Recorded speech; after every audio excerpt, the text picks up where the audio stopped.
మీ car EMI కట్టలేకపోతున్నారా? మీ car EMI మేము కడతాం. ఈ నెంబర్కి కాల్ చేయండి. నమస్తే అమ్మా. నమస్తే సంగీత. అమ్మ, ఈ రోజుల్లో అమ్మాయిల పైన అఘాయిత్యాలు జరుగుతున్నాయని మనం రోజు టీవీలలో చూస్తున్నాం, పేపర్లలో చూస్తున్నాం. ఇవన్నీ ఎందుకని జరుగుతున్నాయి అంటే అబ్బాయిల మైండ్ సెట్ ఎందుకని అట్లా తయారవడానికి ప్రధానమైన కారణాలు ఏమై ఉంటాయి? ఒకప్పుడు ఇప్పుడు ఉందో లేదో తెలీదు, ఉందేమో. స్కూళ్ళల్లో ఒక ప్రార్థన, ఒక ప్రతిజ్ఞ అని ఉండేది. All Indians are my brothers and sisters అని ఉండేది. అంటే భారతీయులందరూ నా సహోదరులు, భారతదేశంలో ఉన్న వాళ్ళందరూ కూడా నా అక్క చెల్లెళ్ళే అన్న భావన వాళ్ళలో ఉండాలని ఆ ప్రతిజ్ఞ పెట్టారు. ఎంతమందిలో ఉంటుంది అది? ఈ ప్రతిజ్ఞ ఉద్దేశం ఏంటంటే దేశంలో ఉన్నటువంటి వాళ్ళందరూ కూడా సోదర భావంతో ఉండాలి, సోదరుల భావంతో ఉండాలి. అది ఎలిమెంటరీ స్కూలు, హై స్కూల్ నుంచే లవ్ లెటర్స్ మొదలవుతున్నాయి కదా. అవునవును. మీరు కాలేజీకి వెళ్ళేదాకా ఎక్కడ ఉంటున్నాయి. సో అంచేత నేను ఫస్ట్ ఎలిమెంటరీ స్కూల్లో ఉద్యోగం చేశాను రావులపాలెంలో. అప్పుడు 3వ క్లాస్ అబ్బాయి, నువ్వు నిజంగా చెప్తున్నాను ఇది, అది నేను కళ్ళతో చూసింది. 3వ క్లాస్ అబ్బాయి 4వ క్లాస్ అమ్మాయికి ఒక లవ్ లెటర్ రాశాడు. రాసి వాడు ఫ్రెండ్కి ఇచ్చి పంపించాడు. అప్పుడే ఆ రోజుల్లో, ఎప్పుడు 1983లో చెప్తున్నాయి. కాగితం లాక్కొని వాడు 2 తిట్టి ఏం రాశాడని చూస్తే వాడికి ఆలేరావు, వాడు ఏం రాస్తాడు లవ్ లెటరు, దాంట్లో ఏదో 2 పిచ్చి గీతలు పెట్టాడు, ఏదో 2 గీసాడు. ఏం రాయలేదు వాడికి, రాతే రాదా ఆలేరావు సరిగా ఏం రాయలేదు. నేను నిన్ను ప్రేమిస్తున్నానని వాడు రాయలేదు. ఏం రాయాలో కూడా తెలియదు ఆ ఏజ్కి బహుశా. కానీ ఆ అమ్మాయిని చూసి వాడికి ఇష్టమైంది, రాయాలని మాత్రం అర్థమైంది. సినిమాల్లో చూస్తుంటారు కదా, రాశాను ప్రేమ లేఖ నేనని పాటలు, అంచేత అది రాయాలనిపించి వాడు ఏదో రాసి వాడి ఫ్రెండ్కి ఇచ్చి పంపించాడు. అది లాక్కొని చూస్తే ఇది. దీనికి కారణం ఏంటి? అసలు రాయాలనే భావన వాళ్ళలో ఎందుకు కలిగింది? ఇప్పటి సినిమాలు. అది 83 సంఘటన చెప్తున్నాను నేను. ఇప్పుడు 2003, 2004 వెళ్ళి 2005కి వచ్చాం. ఈ 25-30 ఏళ్లలో సమాజం ఎంత మారిపోయింది. ముఖ్యంగా ఈ టీవీలు, ఫోన్లలో ఎన్ని అశ్లీలకరమైన దృశ్యాలు, ఎన్ని ప్యాకేజీలు, ఎన్ని అడ్వర్టైజ్మెంట్లు ఉంటున్నాయో చెప్పలేము. నాకు తోడునడా పేరు మీద యూట్యూబ్లో ఒక ఛానల్ ఉంది. ఆ ఛానల్లో మరి ఎలా పెడతారో తెలీదు, కొంతమంది పెడతారు ఆడవాళ్ళది. నా వయసు 45, నన్ను సంతృప్తి పరిచే మగాడు కావాలి. రియల్లీ ఈసారి వస్తే నీకు పంపిస్తాను. చూసావా అలాంటివి ఎప్పుడైనా?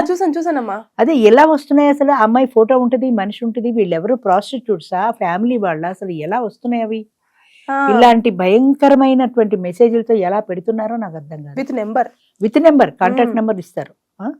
ఎలా పెడుతున్నారు వీళ్ళు? దీన్ని చూసి ఎవడైనా కాల్ చేయొచ్చు కదా. కాల్ చేస్తే నువ్వు వాడి ఆ నైట్కి బుక్ చేసుకుంటావా? అదే అర్థం కాదు నాకు ఇప్పటికీ. అది మా దాంట్లో ఎలా వస్తున్నాయి? అది ఇప్పటికీ అర్థం కాని ప్రశ్న అది. సరే, అలాగా ఈ ఫోన్లలో కానీ సినిమాల్లో కానీ రేప్ సీన్ని చూపిస్తారు. సినిమాలో ఎంత క్లియర్గా చూపిస్తారు. అంతకు మించి ఈ యాప్స్లో సినిమాలు వస్తాయి కదా, నెట్ఫ్లిక్స్ వాటిలో మొత్తం అంతా చూపిస్తారు. దాదాపు మొత్తం అంతా చూపిస్తారు. అలాంటివి చూసినప్పుడు సహజంగా వయసులో ఉన్న పిల్లలు ఏమవుతారు? టెంప్ట్ అవుతారు కదా. వాళ్ళని మనం ఎటువైపుకి తీసుకెళ్తున్నాం అంటే వాళ్ళ ధోరణి మారుస్తున్నాం కదా. వాడు ఏదో పుస్తకం చదువుకుందామన్న వాడు ఇది చూస్తే వాడి ఫ్రెండ్ చూసినా వీడికి పంపిస్తాడు, ఒరే ఇది చూడరా బాగుంది అని. వీడు వెంటనే చూస్తాడు. అంచేత దీనికి సగం కారణం ఈ అశ్లీలకరమైనటువంటి దృశ్యాలు ఈ యాప్ల్లో కానీ, ఫోన్లో కానీ, సినిమాల్లో కానీ చూపించడం. ముద్దు సీన్కి అసలు అడ్డమే లేదు సినిమాల్లో కూడా. పూర్వం ఎలా చూపించారు తెలిసిన అంటే 70-80 ఏళ్ల కిందట 2 పువ్వులు ఇలా అనుకుంటాయి. లేదా వాళ్ళిద్దరు చెట్టుచాటుకి వెళ్తారు. చెట్టుచాటుని ఏం జరిగిందో మనకి తెలియదు. మూతి తుడుచుకుంటూ సిగ్గుపడుతూ హీరోయిన్ బయటకు వస్తుంది. అంతే, ఇది వరకు అంతకంటే లేదు. మనం ఊహించుకోవాల్సిందే. ఇప్పుడు అది పోయి మొత్తం జురుకోవడం చూపిస్తున్నారు. చూపిస్తుంటే ఇవన్నీ చూసిన యంగ్స్టర్స్ అంటే అప్పుడే టీనేజ్లోకి వస్తున్న పిల్లల భావాలు ఎలా ఉంటాయి? అది ఎటు కాని వయసులో ఉంటారు వాళ్ళు. వాళ్ళని అట్రాక్ట్ చేస్తాయి సహజంగా. అన్నిటికీ మించి ఫేస్బుక్లు, ఇంకా ఇన్స్టాగ్రామ్లు, ఇవి ఎన్ని పేపర్లో చూసానో. ఫేస్బుక్లో పరిచయం అయింది. మా డ్రైవర్ కూడా ఉండేవాడు. ఫేస్బుక్లో పరిచయం అవుతుంది ఆ పిల్ల. ఎవరో మంచి చెడ్డ ఏమీ తెలియదు. ఫేస్బుక్లో మాట్లాడుకుంటారు, చాటింగ్ చేసుకుంటారు, ఫోన్లో పర్సనల్ నెంబర్ తీసుకుంటారు, వాళ్ళిద్దరూ పెళ్లి చేసుకుంటారు. ఫేస్బుక్ పరిచయంతో అక్కడితోటే ఆ అమ్మాయిని చూసే పెళ్లి చేసుకుంటాడు. అమ్మాయి ఫ్యామిలీతో వీటికి సంబంధం లేదు, దానికి వీటితో సంబంధం లేదు. పెళ్ళైన దగ్గర నుంచి కొట్టుకు చేస్తారు. పడదు కదా, పడదు. అంతే, అక్కడి నుంచి మొదలు. మరి ఇక్కడ తల్లిదండ్రుల పాత్ర నథింగ్. వాళ్ళకి తెలిసి కొంత తెలియ కొంతమంది చెప్తారు, కొంతమంది అసలు చెప్పరు కూడా. వీళ్ళు వేరే పెళ్లి చేసుకుంటారు, కాపురం పెడతారు, ఆ సంగతే వాళ్ళకి తెలియదు. అలా కొంతమంది ఫేస్బుక్ పరిచయాలు, ఇన్స్టాగ్రామ్ పరిచయాలు. అసలు ఈ దరిద్రపు ఫేస్బుక్ ఎందుకు అనిపిస్తుంది నాకు.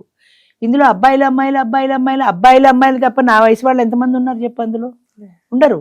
ఎందుకని ఆ ఏజ్ అట్రాక్షన్, ప్రేమ వేరు, ఇన్ఫాక్చుయేషన్ వేరు, అట్రాక్షన్ వేరుకి ఆ వయసులో ఉన్న వాళ్ళని క్రూపిగా ఉన్న వాళ్ళని ప్రేమించిన వాడిని ఒక్కడిని చెప్పు నాకు. ఎవ్వడూ లేడు సృష్టిలో. అంటే అందంగా ఉన్నదాన్ని ప్రేమిస్తున్నావు అంటే నువ్వు అందాన్ని ప్రేమిస్తున్నావు, ఆ వ్యక్తి మనసుని ప్రేమించట్లా, ఆ అమ్మాయి స్వభావాల్ని భావాల్ని ప్రేమించట్లా. అందం ఒకటే నీకు ముఖ్యం అంతే. అందాన్ని చూసి ప్రేమిస్తారు, పడిపోతారు ఇందులో. ఇంకా అక్కడి నుంచి ఎవరి దారి వాళ్ళదే, మళ్ళీ కొట్టుకుంటారు, విడిపోతారు. ఎందుకు ఈ ప్రేమలు అంటే బాగుంది, అప్పట్లో వాళ్ళకి అదే ప్రపంచం. అంటే మరి ఇప్పుడు ఎలాంటి పాయింట్స్ చెప్పాలంటారు ఇప్పుడు ఉన్న పిల్లలకి పాఠ్యాంశాలు? స్కూల్లో టీచర్ పాఠం చెప్పేటప్పుడు, ఇప్పుడు శివాజీ కథ ఉంది, శివాజీ కథలో మనం విన్నాం, ఆవిడ భారత భాగవతాలు రామాయణాలు అందులో ఉండే వీరుల కథలు చెప్పి శివాజీని వీరుడిగా తీర్చిదిద్దింది అని. అంచేత మనం చిన్న చిన్న పిల్లలుగా ఉన్నప్పుడు వాళ్ళ మనసులో మనం వాళ్ళకి నాటాల్సింది ఏంటంటే ఈ సోదర భావం ఉండాలి, పరస్త్రీని మనం ఆశించకూడదు, సహాయం చేసే గుణం ఉండాలి, ఇలాంటి మంచి లక్షణాలు ఏవో చెప్పాలి. అసలు పేరెంట్స్కి ఖాళీ ఎక్కడుంది ఇలాంటి మంచి లక్షణాలు చెప్పడానికి? స్కూల్లో టీచర్ చెప్పాలి. స్కూల్లో టీచర్లు వాళ్ళ సిలబస్ వాళ్ళది కానీ ఇలాంటివి ఎవరు చెప్పరు, చెప్పినా వినరు. అంచేత వాతావరణమే మారిపోయింది. స్కూల్లో టీచర్లు, ఇంట్లో పేరెంట్స్, పిల్లల పట్ల ప్రత్యేక శ్రద్ధ, ఇండివిజువల్ అటెన్షన్ ఉండాలి. టీచర్స్లో కూడా 40 మంది పిల్లలు నీ క్లాస్లో ఉంటే వాడు పాఠం విన్నారా లేదా, బాగా రాశారా లేదా కాదు, ఇండివిజువల్ అటెన్షన్. అంటే నువ్వు పాఠం చెప్పేప్పుడు వాడు శ్రద్ధగా వింటున్నాడా, అమ్మ నాన్న ఆట ఆడుకుంటున్నాడా స్కూల్లో, వాడు ఏం చేస్తున్నాడు అనే విషయం తెలుసుకోవాలి. కుర్చీలో కూర్చొని చదువుతారు పాఠం పుస్తకం. కుర్చీలో కూర్చుంటే లాస్ట్ బెంచ్లో వాడు నీకేం తెలుస్తుంది? నువ్వు పాఠం చెప్పిన సేపు 40 నిమిషాలు క్లాసులో కలిగి తిరుగుతూ పాఠం చెప్పు, ప్రతివాడు అలర్ట్ అవుతాడు. కనీసం టీచర్ చూస్తే తిడుతుందని ఆ 40 నిమిషాలైనా వాడు జాగ్రత్తగా ఉంటాడు. అలా ఎవడు పూర్గా ఉన్నాడు చదువులో, ఎవడు వెనకబడ్డాడు వాడిని పిలిచి వాడు పర్సనల్ అడుగు, నువ్వు వాడు ఎందుకు చదువులో వెనకబడుతున్నావు, నువ్వు ఫ్యామిలీ హిస్టరీ ఏంటి, నీకు ఏమిటి ప్రాబ్లము అని పర్సనల్ అటెన్షన్ తీసుకుని వాళ్ళకి కొంచెం జాగ్రత్తగా చేయగలిగితే పిల్లలు మంచిగా అవుతారు. ఒక మైనపు ముద్దలాంటి వాళ్ళు. మనం ఏ ఆకారం తీసుకొస్తే ఆ ఆకారంలోనే వస్తారు వాళ్ళు. అది ఏమీ తెలియకుండా వాళ్ళని ఫ్రీగా వదిలేసాము. 10th క్లాస్ నుంచే వాడికి ఫేస్బుక్లు ఉంటాయి, చాటింగ్లు ఉంటాయి, మా డ్రైవర్లు ఉంటారు, ఆ బయట కూర్చుంటారు. కిందకి వెడితే ప్రతి డ్రైవర్ చేతిలోనూ ఒక ఫోన్ ఉంటుంది. అది కూడా స్మార్ట్ ఫోన్ ఉంటుంది. చిన్న ఫోన్లు ఎప్పుడో మానేశారు. 5000 ఫోన్లు ఎవరో తీసుకోవట్లా. స్మార్ట్ ఫోన్లో వీడు ఏం చూస్తుంటాడు, కారులో కూర్చుంటాడు, తలుపులన్నీ వేసేసుకుంటాడు. ఎందుకురా గాలి ఆడకుండా కారులో బయట కూర్చోవంటే వాడు చూసేది సీక్రెట్వి, అందుకని అందరూ చూడకూడదు కదా, కారులో తలుపు వేసి కూర్చొని చూస్తుంటారు. అంటే ఇవన్నీ దేనికి దారి తీస్తున్నాయి? విశృంఖలత్వానికి దారి తీస్తున్నాయి. అదేమిటో తెలుసుకోవాలి. ఎలా ఉంటుందో తెలుసుకోవాలి. సుడిగుండాలని చాలా పాతకాలంలో ఎన్టీ రామారావును ఆరుద్ర ఆత్రేయ ఎవరో ఇద్దరు కలిసి సినిమా తీశారు. అందులో ఒక డిటెక్టివ్ నవలలో ఒక పిల్లవాడిని నీళ్లలో ముంచి హత్య చేస్తారు. ఒక డిటెక్టివ్ నవల అది. ఆ నవల చదివిన టీనేజీ పిల్లలు హత్య చేస్తే ఎలా ఉంటుంది, ఆ ఫీలింగ్ ఎలా ఉంటుంది అనే ఉద్దేశంతో ఈ అక్కినే నాగేశ్వరరావు కొడుకుని తీసుకెళ్లి కిడ్నాప్ చేసి వాళ్ళు వాడిని నీళ్లలో ముంచేసి చంపేశారు. కారణం ఏం లేదు, కేవలం అందులో చదివిన దాంట్లో అది ఎలా ఉంటుంది అనే క్యూరియాసిటీ. అంటే కథలు వాళ్ళకి ఏం నేర్పుతున్నాయి? నీతి వాక్యాలు నేర్పట్ల, మంచి గురించి నేర్పట్ల, ఎలా హత్య చేయాలి, ఎలా తప్పించుకోవాలి. ఇప్పుడు సినిమాల్లో చూసినా కూడా అంతే కదా, లాస్ట్లో ఎక్కడో శిక్ష పడ్డట్టు చూపిస్తారు. కానీ 3 గంటల సినిమా నువ్వు చూపించేసి ఎలా తప్పించుకోవాలి, పోలీసుల నుంచి ఎలా తప్పించుకోవాలి, ఎలా పారిపోవాలి, జైల్లో ఉన్నవాడు ఎలా పారిపోవాలి, ఇవన్నీ నువ్వు చూపించేసి లాస్ట్లో వాడికి ఉరిశిక్ష పడింది అంటే ఎవడు చెప్తాడు ఈ ఉరిశిక్ష? మిగతావే చూస్తారు సహజం కదా. అంచేత మంచిని ఎవరు మెసేజ్ పెట్టట్లేదు, మంచి కావాలని ఎవరూ చెప్పట్లా. చిన్నప్పుడు పేరెంట్స్ చెప్పట్లా, స్కూల్లో టీచర్స్ చెప్పట్లా, కాలేజీలో లెక్చరర్స్ చెప్పట్లా. ఇక వీడి ఫ్రెండ్స్ అందరూ ఇలాంటి వాతావరణం ఉన్న ఫ్రెండ్సే కలుస్తారు అందరూ. ఒరే అందులో ఫేస్బుక్లో ఇది వచ్చింది చూసావా, ట్విట్టర్లో ఇది వచ్చింది చూసావా అంటే అవి చూసుకుంటూ ఆనందిస్తారు తప్ప ఇది తప్పు అని మందలించే వాళ్ళు లేరు. అంచేత యంగ్ జనరేషన్ పాడైపోతుందంటే దానికి కారణం పేరెంట్స్, దానికి కారణం వాడి టీచర్స్, వాడి ఫ్రెండ్స్.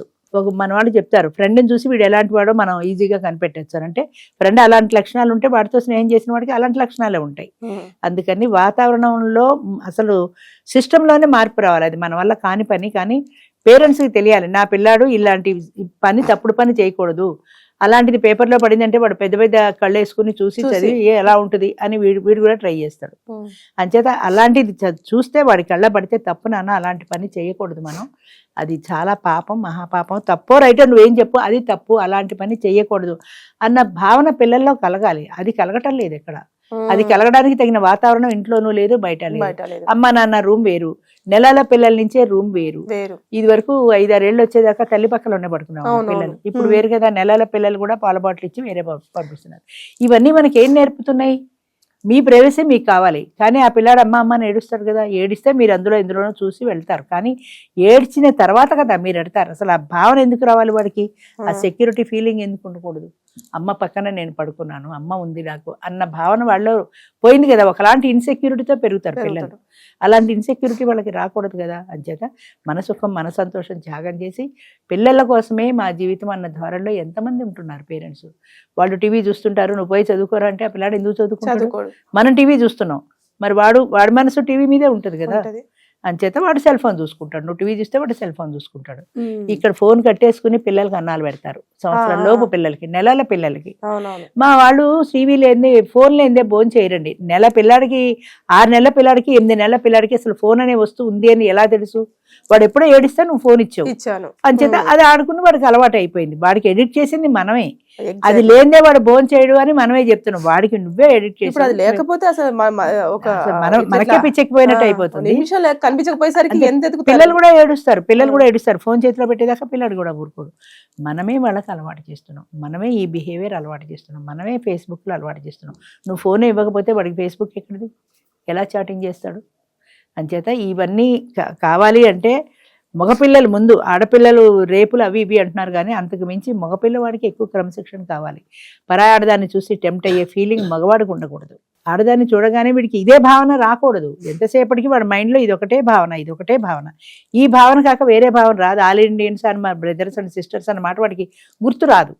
అంచేత ఇది గుర్తు రావాలి తప్ప ఈ భావన గుర్తు రాకూడదు. ఇది ఒక ఆడది, దీన్ని నేను ఉపయోగించుకోవచ్చు. ఒక సెంటెన్స్ కూడా అంటారు కదా మేడం అందులో, all Indians are my brothers and sisters except one person. అదే ఎక్సెప్ట్ హండ్రెడ్స్ థౌజండ్స్. ఇప్పుడు ప్రతి ఆడది వాడికి అవకాశమే. ఎక్సెప్ట్ 1 అన్న క్వశ్చనే లేదు ఇప్పుడు.